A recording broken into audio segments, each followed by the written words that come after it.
Good morning. Do you remember a million years ago this happened? Parts were everywhere. It was total carnage, right?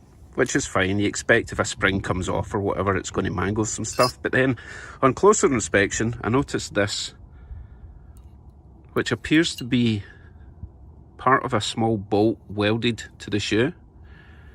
And then on one of the other ones, again, there's a little bolt welded onto the shoe, and then there's a steel plate welded over the top of it. Well, it was pretty obvious my son was never going to get the parts he required, so I got all the parts he needs for his parking brake and his BMW for his birthday. So that's what we're doing today.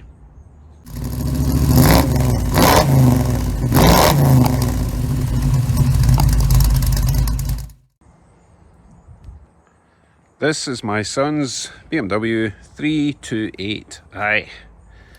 If you haven't seen the previous video with the brake problem, somebody bodged the parking brake to get it through a safety test, and everything inside the drums was completely mangled. So it wasn't just a case of getting new brake shoes. So let me show you what we've got that we need to repair his parking brake. We have a new set of brake shoes. Aren't they skinny? I was very surprised at how skinny they are. We have the hardware kit, all the springs, the adjusters, but this was the main problem. These are the brake shoe adjuster slash expanders. Now, there is actually meant to be another section attached to this. That's completely mangled. This bit was missing. So these were kind of hard to get. Well, they were hard to get locally. I did eventually get them at Pelican Parts. Reasonably cheap as well. It was about $17 plus shipping for a pair of these. And this is the section that's obviously missing from there. So I think we've got everything we need. We'll find out soon. Let's get started.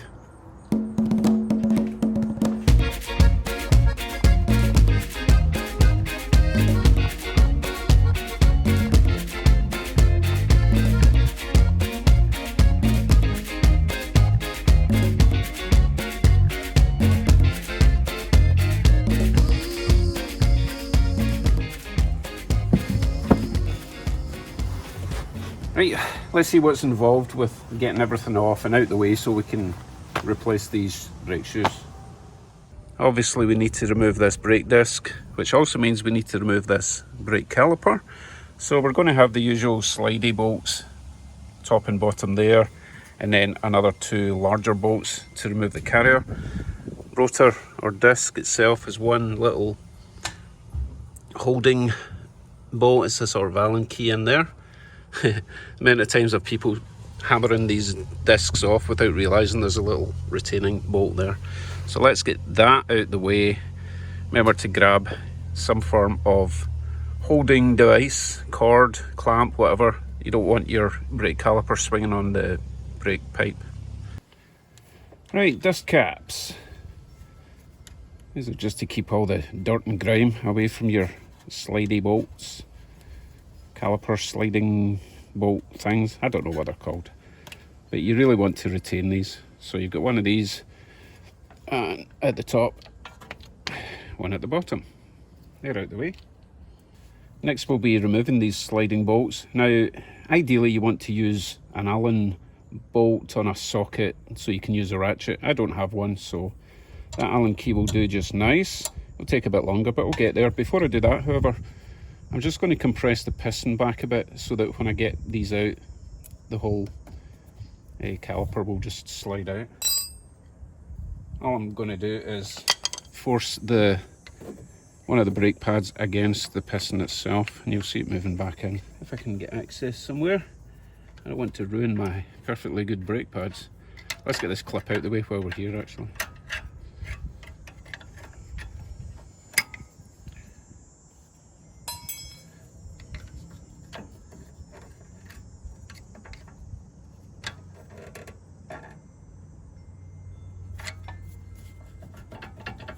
I just want that nice and loose, so that should be enough. You can see the pads moving, so that should be able to come out once I get these sliding bolts out. Right, let's try that. Oh, there is one more thing, now that I remember. You do have your brake pad wear sensor. I can't quite see how that's attached. It might just clip onto a brake pad, but if I remove the caliper without removing that first, then I'm going to put stress on this, because it's still going to be connected to the pad, unless I bring all the pads out at the same time. You know what, let's do it for this side carefully,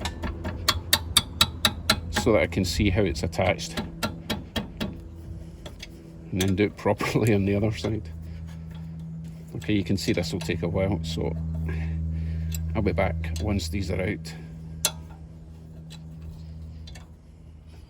So I have these sliding pins, not completely out, they're pretty well stuck in the caliper mechanism, and I can't quite reach. They are disconnected from the carrier, so I can at least pull this out, and it's bringing out this pad which has got this sensor wire attached in there, so we get a better idea of how that's connected.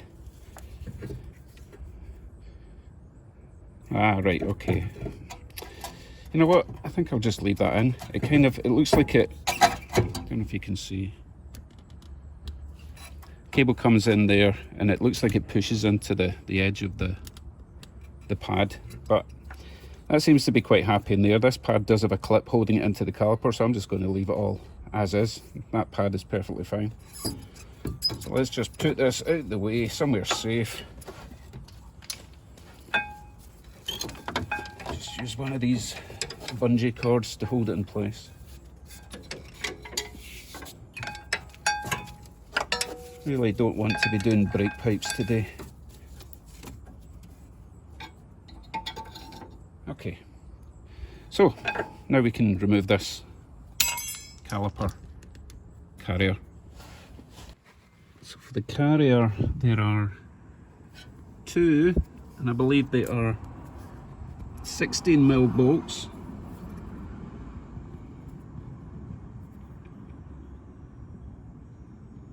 Did I say 16? Yeah, 16s. That one, that one. Reasonable access for these. Get a ratchet on there. Okay, there's not quite enough room to get your ratchet over the top. It hits the upper control arm, so you'll need to use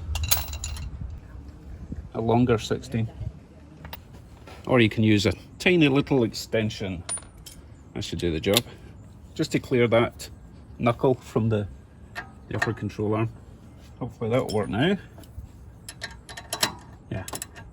So this will probably be tight. Watch you don't lose a knuckle when you work this. Let's bring it down a bit.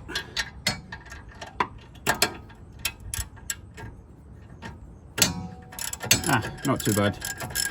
Right, let me get these two out, and then this whole carrier will just lift off. Just like that. 2 bolts, 1 carrier. Probably give this a bit of a clean in there. Okay, let's get the rotor off. Tricky bit is you do not want to round this Allen retaining bolt.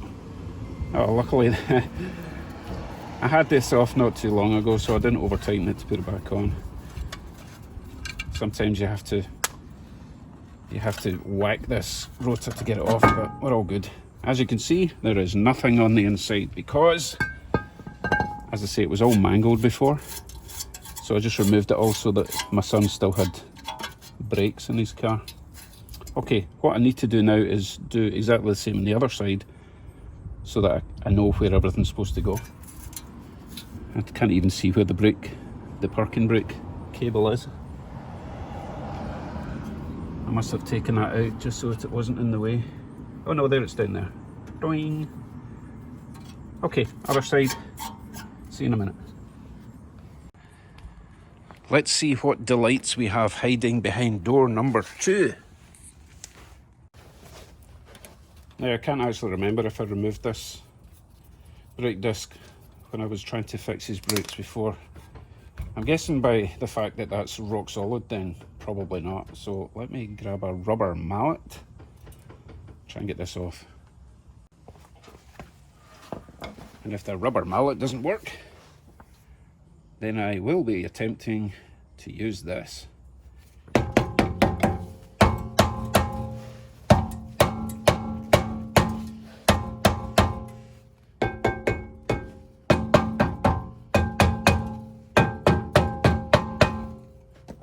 Oh yes, good old rubber mallet. Oh, we are intact. That is a good sign. Might not even need to change these. Wow, there's... No, it's been bodged. Let me give you a closer look. This is what the brake shoe is supposed to look like. You know, like a brake shoe. This is what it actually looks like.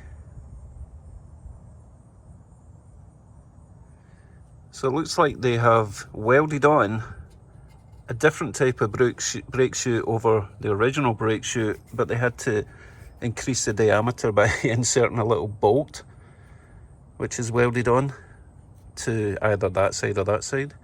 The question is why they had to do that, because I just lined this up against the bodged one, and it looks like it's the right original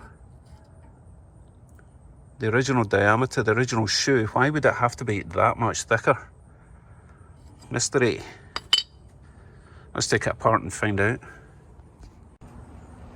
I think I know what's going on. Check this out. So as I said before, they've got these extra thick extenders onto the original brake shoes, but even at the ends, you see the adjuster? The adjuster is pretty much fully extended. So I grabbed a brand new shoe. I'm putting it inside the disc drum assembly, and as you can see, something's not right there. It looks to me like they have possibly fitted the wrong rear brake discs, and instead of, you know, buying the right ones, they have just modified this and made a right mess and destroyed the other side. So I'm going to have a look at this disc, see if I can find a part number somewhere, and just make sure that this is incorrect. Hello, spider. And then obviously I need to order up the right rotors. So let me do some more investigating. I'll be back with you shortly. Well, I figured out what's gone wrong. The numpty that fitted these brake discs got the wrong discs. These are actually from an F20 model. I think that's a later 3 Series or an M Sport. The overall diameter of the drum is 185. And it's supposed to be, for that car, it's supposed to be 165. Which makes sense. That's why these brake shoes are doing nothing, because, you know, they're floating inside here. Wonderful. I guess I'm hitting Rock Auto or Pelican Parts, which is my new favourite, but we'll see whoever's cheaper. Right, I've ordered the new brake rotors, but there was something else I noticed that is missing. Not from this one. You see this plate here? That's your brake shoe backing plate. Your brake shoe basically rests against that and slides up and down this plate. You can't really see it. It's a plate that bolts on to that plate. If you look at the other side, it is clearly missing.